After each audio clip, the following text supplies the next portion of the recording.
बोलती औरत किसी को पसंद नहीं आती। और बता क्या चल रहा है? बहुत दिन हो गए तुझसे मिले, सोचा आज की शाम की चाय तेरे साथ ही पी लूं। मीरा अपनी दोस्त अनामिका से बोली। अच्छा किया, आजा अंदर, मैं चाय बनाती हूँ। अनामिका ने अंदर आने का अनुरोध किया। और बता क्या चल रहा है? कहाँ बिजी रहती है आजकल? दिखाई ही नहीं देती, मीरा ने अनामिका के हालचाल पूछते हुए बोला।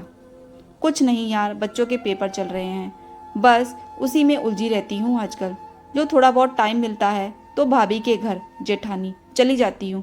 रेखा ननंद आई हुई है ना, एक हाजिरी वहाँ भी लगानी पड़ती है। अनामिका ने बात को आगे बढ़ाते हुए कहा।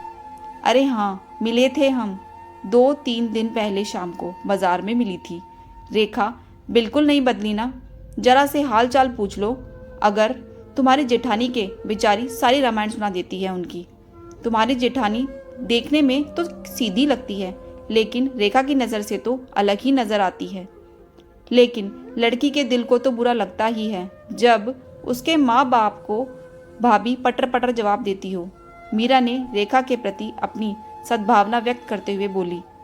फिर तो मेरे बारे में भी कुछ कह रही होगी।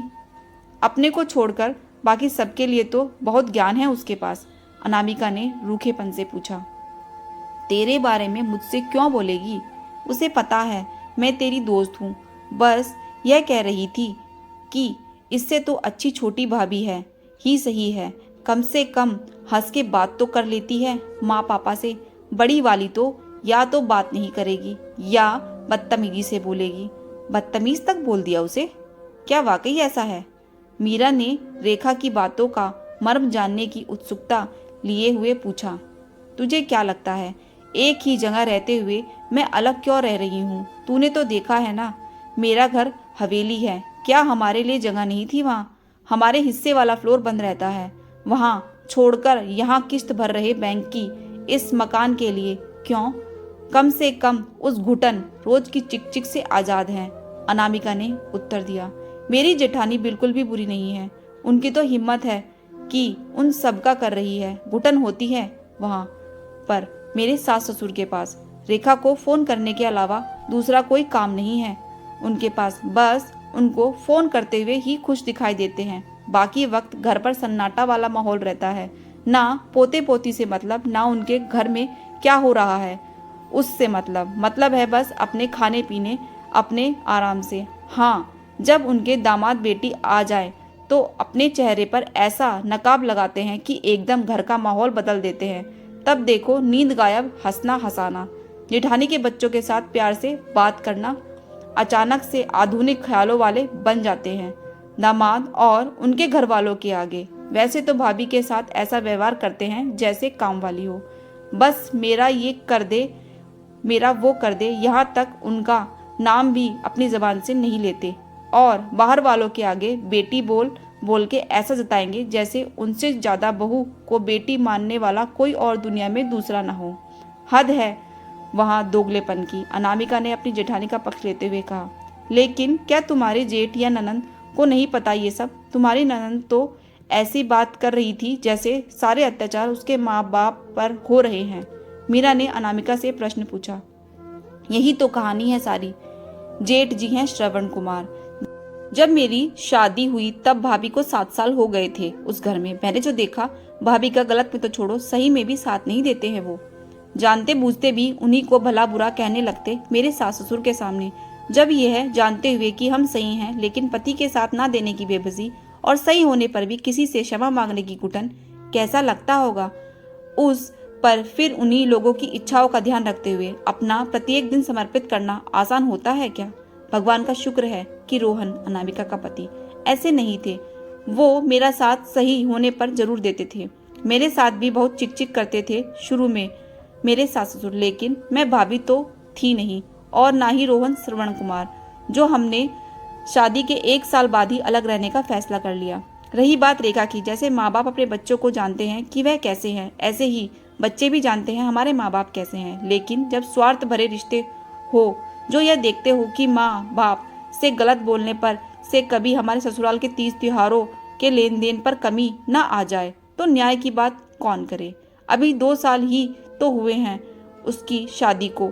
शादी के पहले भी वह ऐसी ही थी, कुछ सही गलत नहीं, बस अपना काम जिससे निकले उसकी सगी। आदतें थोड़ी ना बदल जाती हैं शादी करने से।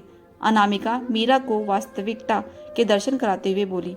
सही है यार, लेकिन फिर क्या तुम्हारी भाभी सच में बदतमीजी से बात करती है, जैसे रेखा कह रही थी? मीरा ने पूछा। एक बात बता मीरा, मैं 1 साल नहीं झेल पाई, वो तो 15 साल से झेल रही हैं। मैं अभी अच्छी बहू हो सकती हूँ क्योंकि मेरा पति मुझसे पहले मेरे प्रति किए गए गलत व्यवहार का प्रतिकार कर लेता है। मैं अलग रह रही हूँ, अपनी मर्जी से जिंदगी जी रही हूँ। कभी कभी जाती हूँ, हंस बोल के बात करके आ जाती हूँ, 1-2 घंटे के लिए। कभी कोई कुछ कह भी देता है तो अनसुना करके वापस आ जाती हूँ। लेकिन जो 24 घंटे साथ है, सब कर रहा है, ऊपर से तुम्हारे गलत सही को भी बर्दाश्त कर रहा है, जिसके गलत होने पर तो छोड़ो, सही होने पर भी उसका पति उसका साथ ना देता हो, उसके पक्ष में खड़ा ना होता हो, तब जब वो औरत अपने लिए बोलना शुरू करती है तो सबकी नज़रों में बदतमीज हो जाती है। उसका अपना पक्ष रखना बदतमीजी कहलाने लगता है। अगर बदतमीज है तो छोड़ दो ना उसे, उसके पास क्यों रह रहे हैं? लेकिन नहीं, सेवा पानी कैसे हो पाएगी?